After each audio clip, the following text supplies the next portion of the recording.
E aí, tropa, eu não falei pra vocês no último vídeo que eu ia mostrar skin de arma pra vocês? Então, agora eu vou mostrar minhas skins de arma.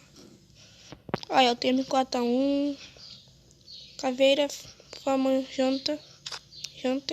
Aqui, ó, invasão digital, quer dizer, tropa, desculpa. Bala de prata.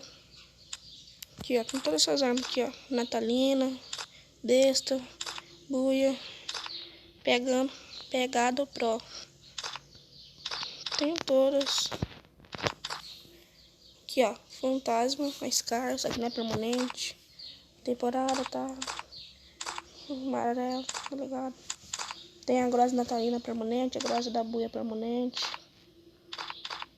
Tem X2008, besta, não é permanente. Tem a N dourado da temporada. Ah, esse tropa aqui, ó, tem SKS.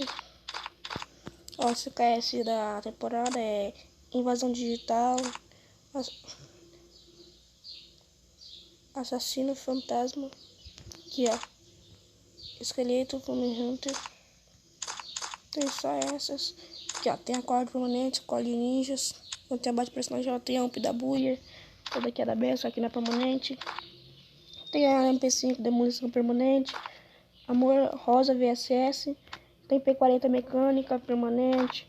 Tem P40 natalina permanente também.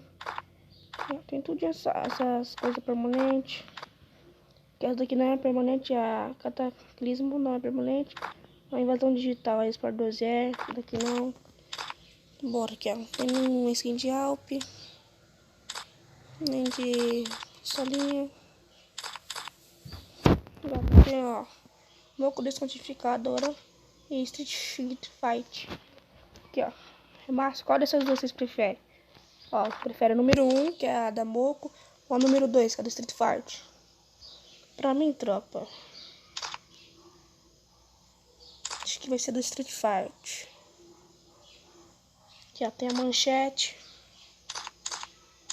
Tem também um bastão com abate personalizado. Desculpa aí, tropa. Punho, não tem nenhum. Granada nós tem. Granada maninha. Soberana das batidas. Natalina. Paradinha não tem nenhum. Outros. Lance nós tem mecânica. Explosão divina. Demolição, que não é permanente só, tropa. E é só isso. Agora eu vou mostrar pra vocês os looks, minhas roupas.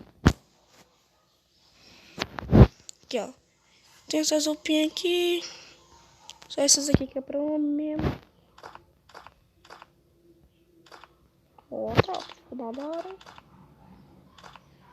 Aí, ó, tropa. Agora bora ver aqui.